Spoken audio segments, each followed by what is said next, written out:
Saludos a todos. En la actividad pasada se concluyó el tema de las asfixias mecánicas. Conocieron así la parte de la medicina legal encargada de estudiar las asfixias de interés médico-legal de las cuales pueden ser víctimas los seres humanos. En el tema de hoy estudiaremos la medicina legal en la familia, la mujer y la libertad sexual. En este capítulo se incluyeron los aspectos médico-legales relacionados con la violencia familiar, el embarazo, el aborto y los delitos contra la libertad sexual debido al interés médico-legal que de ellas se derivan.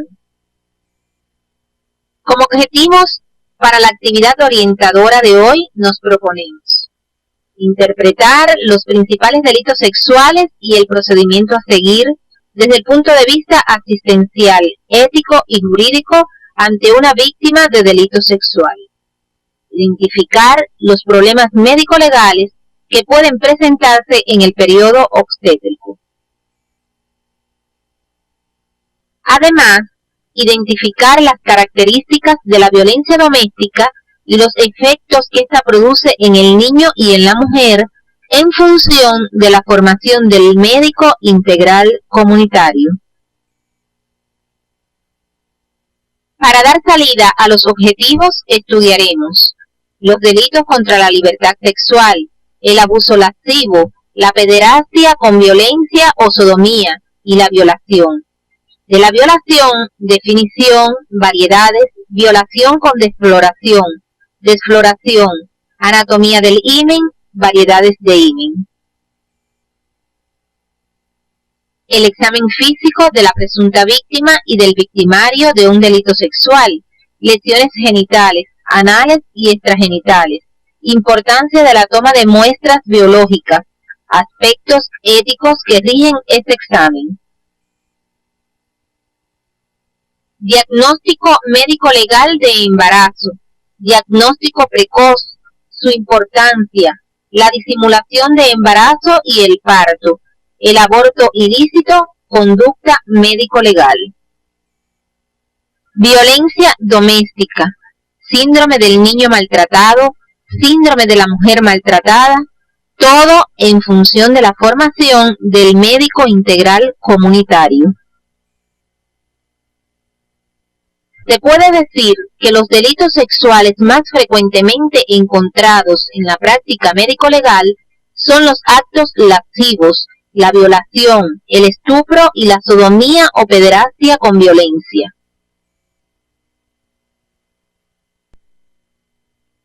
Los actos lascivos son aquellos hechos consistentes en manoseos, caricias, tocamientos que realiza el sujeto activo sin ánimo de acceso carnal, con finalidad de excitación o exaltación de la libido. El estupro es el acceso carnal mediante la seducción o engaño con una mujer honesta de edad comprendida entre un rango previsto por la ley. Por ejemplo, en Venezuela, la víctima debe ser mayor de 16 años y menor de 21 años. En Cuba y Costa Rica es entre los 12 y 16 años. La sodomía o pederastia con violencia es el acceso carnal con varón. Para muchos países este delito se integra como violación. Se debe aclarar que quien realmente define los delitos sexuales, sus términos y sus agravantes es el Código Penal propio de cada país. A continuación, se hará el estudio de la violación por ser el delito sexual de mayor frecuencia en la práctica forense.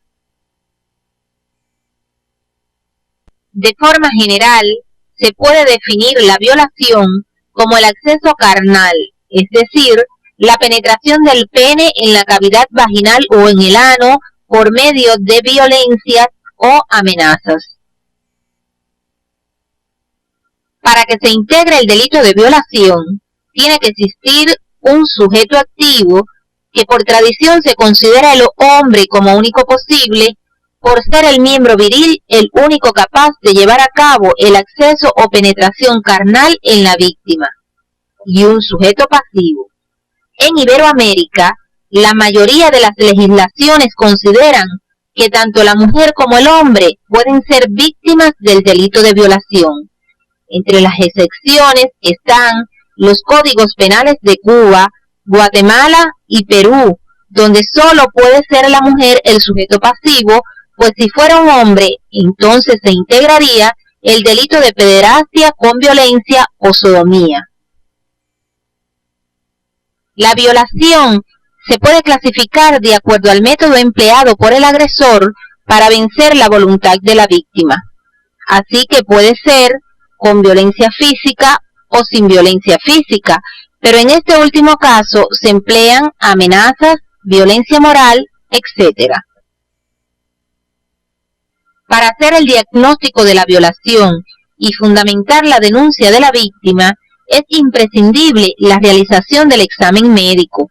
Sus objetivos son: diagnóstico de acceso carnal reciente, diagnóstico de la manera en que fue realizado, diagnóstico de vinculación del acusado con el hecho. Para cumplir estos objetivos, se deben examinar tanto a la víctima como al acusado y el escenario del hecho. Hay que tener presente que el examen de la víctima solo se debe hacer cuando hay una orden judicial específica para el caso, consentimiento informado de la víctima o representante legal, presencia durante el examen de una enfermera u otra mujer, buena técnica de examen que incluye buena posición, buena iluminación y medidas de asepsia. El examen médico legal consiste en interrogatorio, examen físico y tomas de muestras para laboratorio.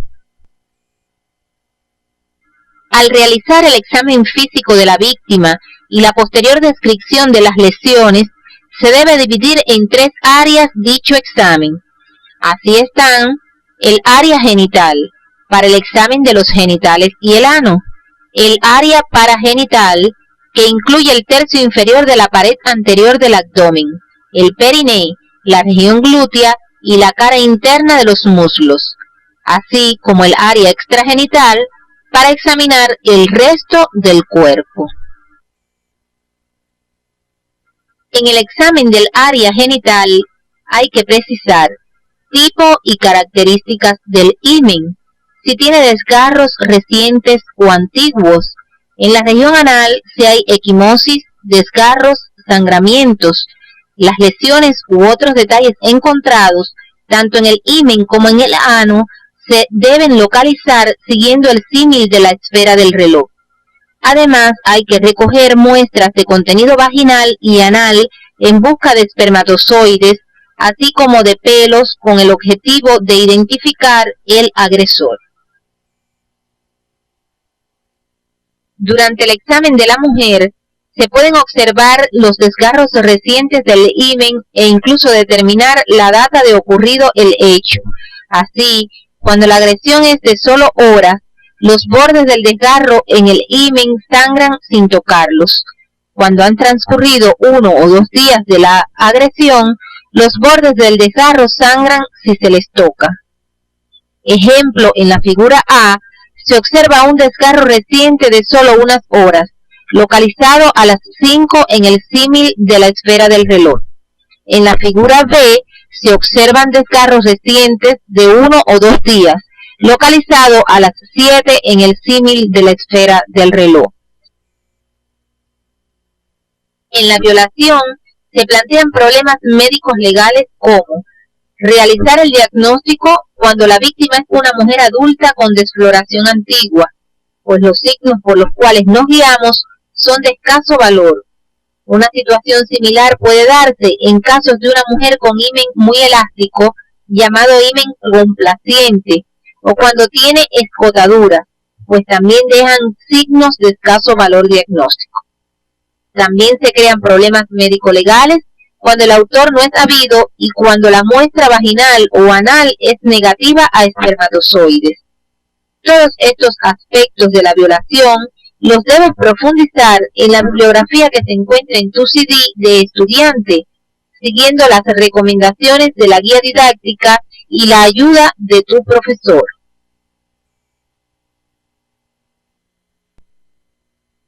La definición médico-legal de embarazo abarca el estado en que se encuentra la mujer desde el momento de la fecundación del óvulo hasta la expulsión del producto de la concepción. Para realizar el diagnóstico médico-legal de embarazo, solo interesan los signos de certeza. Ellos son foco fetal, movimientos fetales, diagnóstico por ultrasonido o radiográfico. Confirmar el diagnóstico de embarazo tiene gran importancia, pues una mujer en este estado tiene un tratamiento diferente a otras que no estén embarazadas.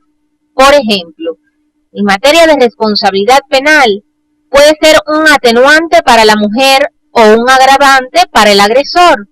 En materia civil, se debe esperar 300 días del divorcio para realizar nuevo matrimonio, para prevenir la posibilidad de un conflicto de paternidad.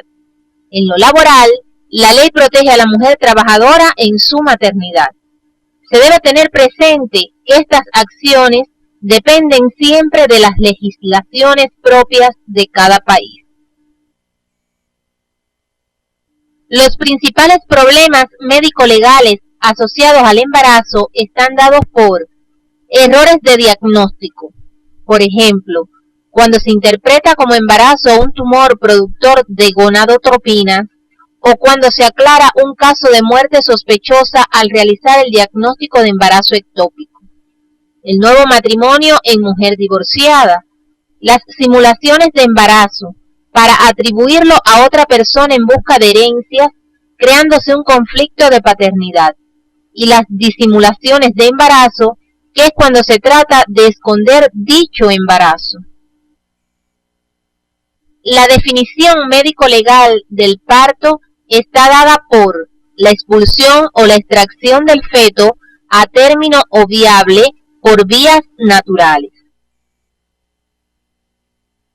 Los problemas médico-legales asociados al parto están dados por la realización del diagnóstico de parto, el cual se hace por la identificación de los signos del puerperio, el momento o data de ocurrido el parto, que depende del momento en que se encuentra la involución puerperal, la determinación de signos de parto en la madre y el recién nacido, y la responsabilidad profesional de los facultativos que asisten a un parto. También se dan problemas médico-legales cuando se intenta realizar una simulación del parto, que es cuando se quiere hacer creer que la mujer parió para fabricar un hijo o un heredero.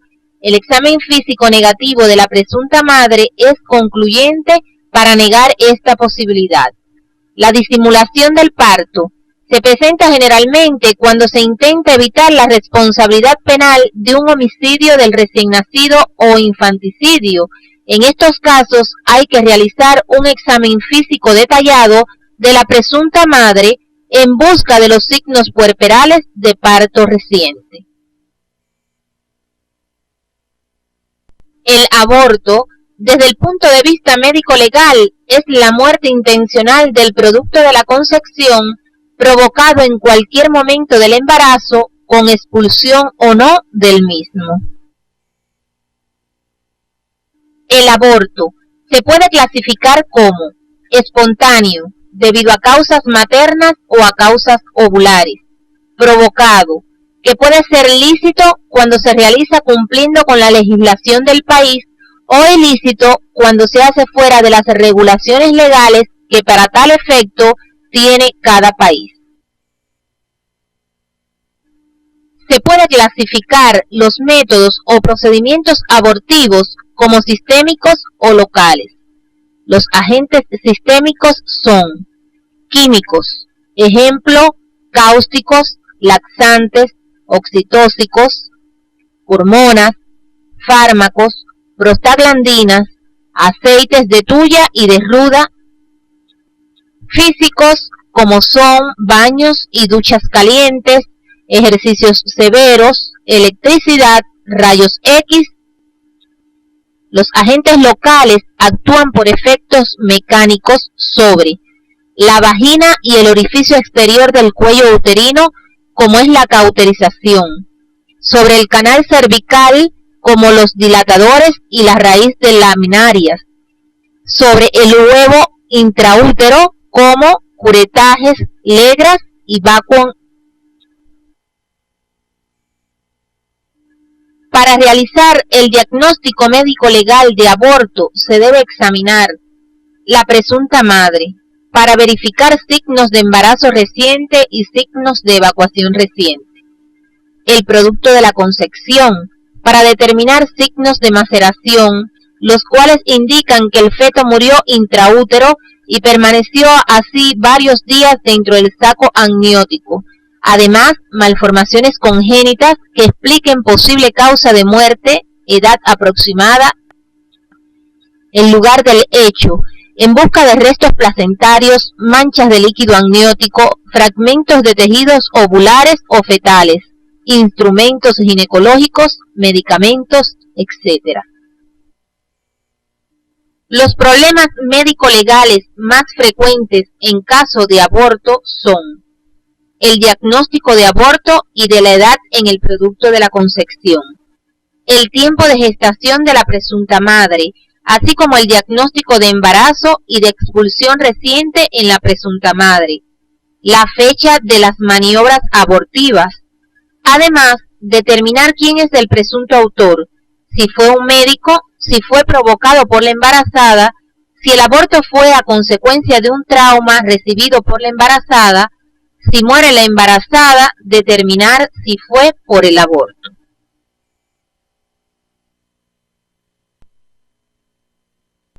Cuando nos introducimos en el ámbito de la violencia doméstica, vemos que muchas veces quien sufre la violencia no siempre es consciente de ello, ni siempre la percibe como tal. Incluso puede llegar a verla como habitual, justa o merecida. Su identificación es importante para prevenirla. Dentro de esta violencia se han descrito dos síndromes. Ellos son el síndrome del niño maltratado y el síndrome de la mujer maltratada. Se entiende como síndrome del niño maltratado a toda conducta de un adulto que, por acción u omisión, interfiera negativamente en el sano desarrollo físico, psicológico o sexual del niño o la niña. Este síndrome tiene dos formas de presentación: el maltrato infantil activo, el maltrato infantil pasivo. Dentro de las variedades de maltrato infantil activo están: maltrato físico, es la acción no accidental por parte de los adultos que provoque daño físico o enfermedad en el menor. Abusos sexuales, es cualquier clase de gratificación sexual con un menor realizado por un adulto desde una posición de poder o autoridad. Maltrato emocional, es el acto o esfuerzo intencional que trate de socavar la valoración que tiene el menor de sí mismo. Explotación laboral, cuando el menor es obligado a realizar trabajos domésticos o no que exceden los límites de lo habitual, interfiriendo de manera clara en las actividades y necesidades escolares del niño. Maltrato prenatal, condiciones de vida de la madre gestante que, pudiéndolas evitar, se mantienen y tienen consecuencias negativas en el producto de la concepción. Corrupción, acciones de los adultos que promueven en el menor pautas de conducta antisocial como la agresividad, la apropiación indebida, el alcoholismo, el tráfico o consumo de drogas, etc. El maltrato físico es el más frecuente y se presenta de dos formas. Maltrato físico agudo, cuando se producen las lesiones en un solo castigo exagerado. Maltrato físico crónico, En este caso, las lesiones son reiteradas por lo que tienen diferentes datas de producción. Así surgen lesiones en piel, heridas, fracturas óseas recientes, antiguas o mal osificadas. El maltrato infantil pasivo se da por omisión de los derechos del niño. Así surge la desnutrición, la baja talla, la propensión a sepsis, la administración de medicamentos para tranquilizarlos. Los factores de riesgo asociados al síndrome del niño maltratado son sociales, ejemplo, desempleo, marginación, hacinamiento, prostitución y o delincuencia de los padres, falta de soporte social en situaciones difíciles. Familiares, como historia de violencia familiar, desatención del menor, madre soltera, especialmente adolescente, padres divorciados, en prisión, etc. Psicológicas, depresión, alcoholismo, drogadicción, dificultad para la comunicación, falta de afecto hacia el menor, entre otras. Derivadas del niño, prematuro o enfermizo, niños con problemas físicos o psíquicos, fruto de embarazos no deseados o de relaciones extramatrimoniales, temperamento difícil. Los autores más frecuentes del maltrato son el padrastro, la madre, los hermanos, los tutores. Muchas veces explican que el niño se dio los golpes porque se cayó de la cama o la escalera, que fue golpeado por otros niños o se autogolpeó, o que el niño es inapetente cuando se hace manifiesta la desnutrición. En el síndrome del niño maltratado se plantean problemas médico-legales que son importantes definir, como quiénes son los autores del maltrato, métodos empleados para el maltrato, como por ejemplo enclaustramiento en habitaciones oscuras, suspensión por las muñecas, exposición al frío, aplicación de instrumentos calientes, golpes, privación de alimentos, abuso sexual, etc. El diagnóstico diferencial.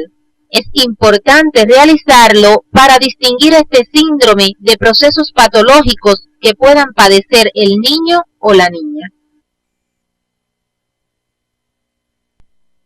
El síndrome de la mujer maltratada se define como la agresión física a la mujer por parte de un hombre vinculado sentimentalmente a ella en el presente o en el pasado. Por tanto, puede ser el marido, el concubino, el novio o el exmarido, el exconcubino, el exnovio. Para realizar el diagnóstico de maltrato, se deben precisar las lesiones recientes como contusiones, fracturas, quemaduras, heridas por arma blanca, entre otras. Además, verificar secuelas físicas como cicatrices, fracturas antiguas y o secuelas emocionales.